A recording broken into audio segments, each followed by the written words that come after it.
Don't pick up the phone, you know he's only calling 'cause he's something wrong with you. Don't let him in, no, I said pick him out again free. Don't be afraid, you know you're gonna wake up in his bed in the morning. Assalamualaikum warahmatullahi wabarakatuh. Perkenalkan, nama saya Maulida Utami, NIM saya 2023-310029. Saya akan menjelaskan materi tentang konflik dalam pengambilan keputusan. Apa ya itu konflik? Konflik adalah teori yang memandang bahwa perubahan sosial tidak terjadi melalui proses penyesuaian nilai-nilai yang membawa perubahan, tetapi terjadi akibat adanya konflik yang menghasilkan kompromi-kompromi yang berbeda dengan kondisi semula. Teori konflik muncul sebagai reaksi dari munculnya teori struktural fungsional. Pemikiran yang paling berpengaruh atau menjadi dasar dari teori konflik ini adalah pemikiran Karl Marx pada tahun 1950-an dan 1960-an. Teori konflik mulai merebak. Teori konflik menyediakan alternatif terhadap teori struktural fungsional. Ada beberapa asumsi dasar dari teori konflik ini. Teori konflik merupakan antitesis dari teori struktural fungsional, di mana teori struktural fungsional sangat mengedepankan keteraturan dalam masyarakat. Teori konflik melihat pertikaian dan konflik dalam sistem sosial. Teori konflik melihat bahwa di dalam masyarakat tidak akan selamanya berada pada keteraturan. Buktinya, dalam masyarakat manapun pasti pernah mengalami konflik-konflik atau ketegangan-ketegangan. Kemudian, teori konflik juga melihat adanya dominan koersi dan kekuasaan dalam masyarakat. Teori konflik juga membicarakan mengenai otoritas yang berbeda-beda. Otoritas berbeda-beda ini menghasilkan superordinasi dan subordinasi. Perbedaan antara superordinasi dan subordinasi dapat menimbulkan konflik karena adanya perbedaan kepentingan.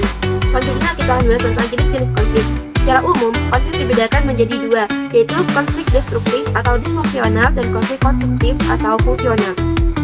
Sedangkan dalam kehidupan organisasi ada 5 jenis konflik, yaitu yang pertama, konflik dalam diri individu, yang kedua, konflik antar individu, yang ketiga, konflik antar individu dan kelompok, yang keempat, konflik antar kelompok dalam organisasi yang sama, dan yang kelima, konflik antar organisasi.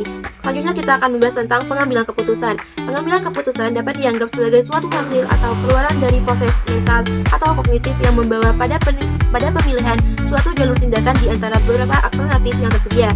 Setiap proses pengambilan keputusan selalu menghasilkan satu pilihan final. Keputusan dibuat untuk mencapai tujuan melalui pelaksanaan atau tindakan. Yaitu selanjutnya kita bahas tentang tingkatan pengambilan keputusan. Setiap keputusan mempunyai kadar tingkatan yang berbeda-beda.